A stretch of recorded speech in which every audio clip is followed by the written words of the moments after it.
Hi viewers, welcome to our channel. సీనియర్లందరినీ కూడా చంద్రబాబు నాయుడు గారు పక్కన పెట్టేస్తున్నారు, కేవలం యూత్కే అవకాశాలు ఇస్తున్నారు అని చెప్పేసి ఒక వార్త ప్రచారంలో ఉంది.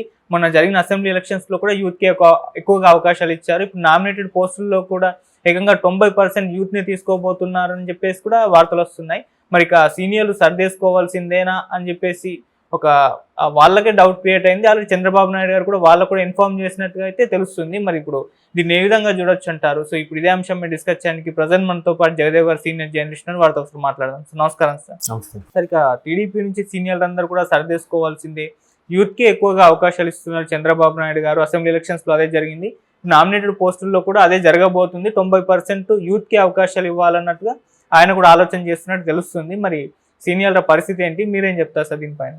వాస్తవానికి అంటే కొత్త నీరు వచ్చి చేరుతూ ఉండాలి ఎక్కడైనా, అది పార్టీ అవ్వచ్చు, వ్యవస్థ అవ్వచ్చు, ఒక మేనేజ్మెంట్ అవ్వచ్చు. అలా ఉన్నప్పుడు ఏమవుతుందంటే పార్టీ మనుగడ లైఫ్ లాంగ్ ఉంటుంది, లైవ్ పెరుగుతుంది అనమాట.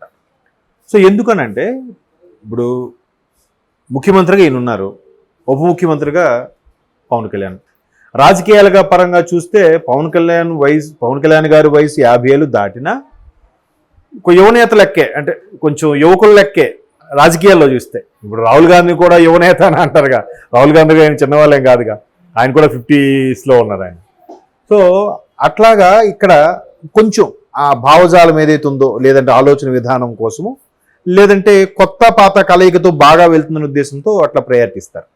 సో ఇక్కడ ఇంకా లోకేష్ గారి విషయంకి వచ్చేస్తే ఇంకొంచెం చిన్నవాడైన 40sలో ఉన్న పర్సన్. సో 40s 30s అనేది ప్రస్తుత రాజకీయాలకి చాలా అవసరం.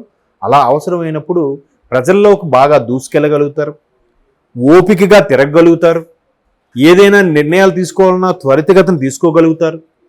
ఇవాళ రేపు స్మార్ట్ టెక్నాలజీ ఎక్కువవుతున్న రోజుల్లో టెక్నాలజీతో పాటు మనము మారాలి, పరుగులు పెడుతూ ఉండాలి, తెలుసుకోవాలి. You have to update. ఎందుకంటే చిన్న ఎగ్జాంపుల్ చెప్తాను. ఇప్పుడు నిరక్షరాస్యులు అంటే ఎవరు? జనరల్గా ఒకప్పుడు నిరక్షరాస్యుడు అంటే సంతకం పెట్టడం రానివాడు, వేలిముద్రున్న వాడు నిరక్షరాస్యుడు అనేవారు. ఇప్పుడు అది కాదు. ఇప్పుడు అందరూ చదువుతున్నారు, అందరూ సంతకం రాస్తున్నారు, మాట్లాడేస్తున్నారు. నిరక్షరాస్యులు అంటే ఇప్పుడున్న రోజుల్లో అర్థం ఏంటంటే ఎవరికైతే టెక్నికల్ నాలెడ్జ్ లేదో వాడు నిరక్షరాస్యుడు. ఈ రోజుకు కూడా చాలామంది మేధావులు, పోస్ట్ గ్రాడ్యుయేట్స్, డాక్టరేట్ తీసుకున్న వాళ్ళు కూడా స్మార్ట్ ఫోన్ని సరిగ్గా సద్వినియోగం చేసుకోవడం రాని వాళ్ళు ఉన్నారు.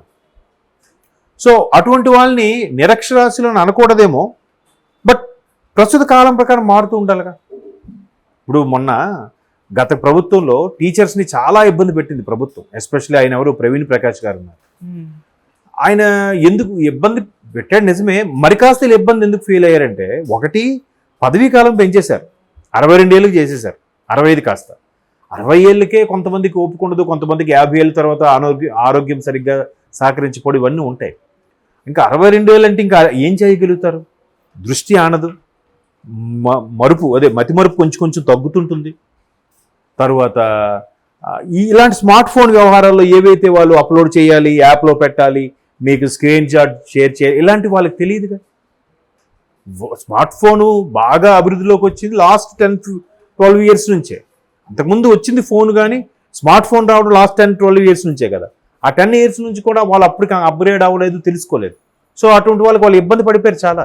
ఎవరినో పక్కన వాడిని అడిగినో, లేదంటే పక్కింటి పిల్లాడినో, వాళ్ళ అబ్బాయిలను అడుగుతూ చేసే పరిస్థితి వచ్చింది.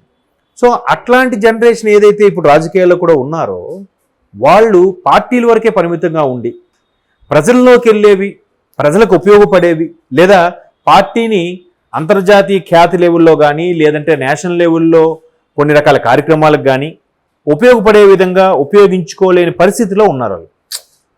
ఇప్పుడు ఒక్కొక్కరు ఒక్కొక్క రంగంలో నిష్ణాతులు ఉంటారు.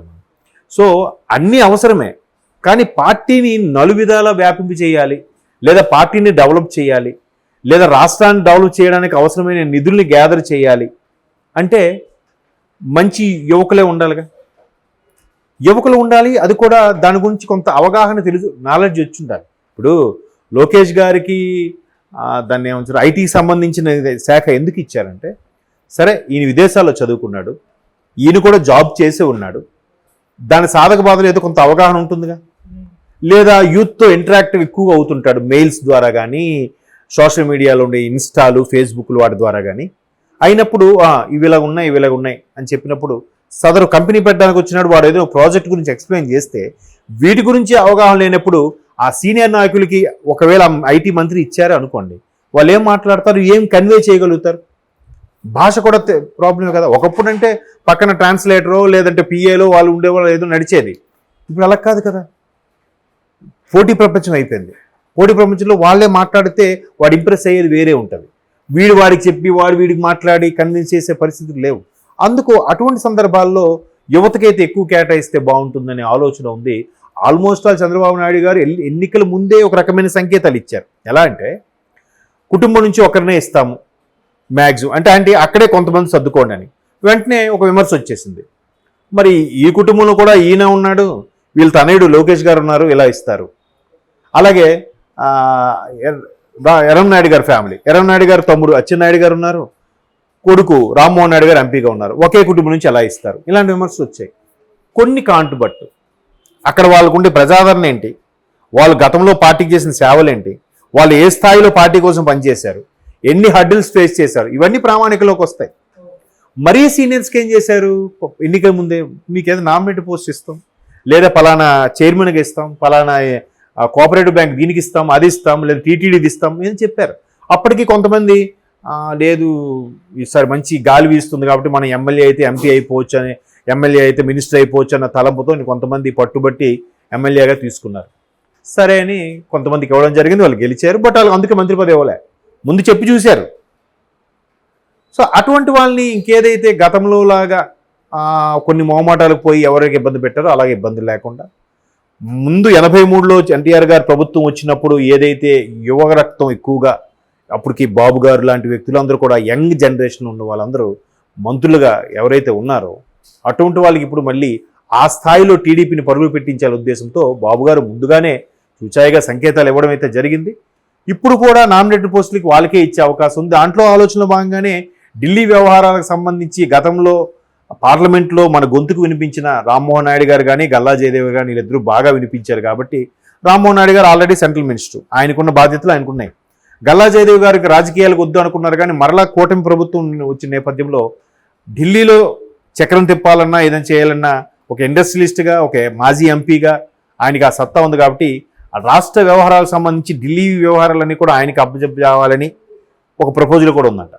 అలాగే ఇక్కడ ఎవరెవరైతే గతంలో కొంతమందికి వాళ్ళ పేర్లు ప్రపోజ్ చేసి పార్టీలో కూటమిలో కొంతమంది వ్యతిరేకత వచ్చిన తర్వాత వాళ్ళని తప్పించారో అటువంటి వాళ్ళకి కొన్ని కీలకమైన బాధ్యతలు ఇచ్చి, మీకు ఏపాటికి అర్థమైంటుందో పేర్లు నేను చెప్పలేను, అటువంటి వాళ్ళకి కూడా అంటే ప్రత్యర్థిని వాడు అటాక్ చేసేస్తుంటే ఇటువైపు మనం సైలెంట్గా మనం ఇలాగా ఊరుకుంటుంటే పరిస్థితి బాగలేదు. ఎందుకంటే ఊరుకుంటుంటే చేతకాన వల్ల చూస్తున్నారు, వాళ్ళు ఇంకా చెలరైపోతున్నారు, దాడులు చేస్తున్నారు, దాడులు చేసి రివర్స్ గేర్లో వాళ్ళే తిరిగి ధర్నాలు చేస్తున్నారు.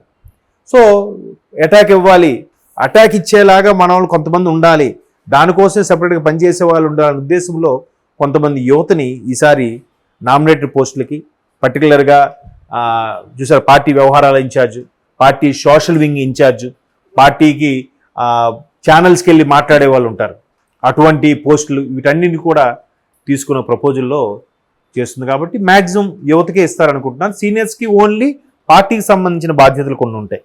అంటే పార్టీకి సంబంధించి ఇప్పుడు చూసారా దాన్ని ఏమంటారు, కార్యకర్తలని పెంచుకునే సభ్యత్వం పెంచుకోవడం, లేదా సంవత్సరానికి ఒకసారి జరిగే మహానాడు విషయంలో ఎటువంటి బాధ్యతలు తీసుకొని చేయాలి, అలాగే కార్యకర్తలకి బీమాని చేయించడం, పార్టీ ఆఫీసులను అభివృద్ధి చేయడం, ఇట్లాంటి వ్యవహారాలను కూడా అప్పచెప్పే ప్రపోజల్ ఉన్నారు.